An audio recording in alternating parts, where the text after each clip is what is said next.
మహాత్మా గాంధీ వర్ధంతి సందర్భంగా కరీంనగర్ జిల్లా కలెక్టరేట్లోని సమావేశ మందిరంలో 2 నిమిషాల పాటు కలెక్టర్ పమేలా సత్పతి మౌనం పాటించారు.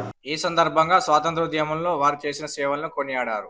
ఈ కార్యక్రమంలో లోకల్ బాడీ అదనపు collector Praful Desai, revenue collector Lakshmi Kiran, అధికారులు తదితరులు పాల్గొన్నారు. మనము 2 మినిట్స్ ఇప్పుడు మౌనం వహించాలి. అందరూ సైలెన్స్ పెట్టుకొని వెయిట్ చేస్తారు.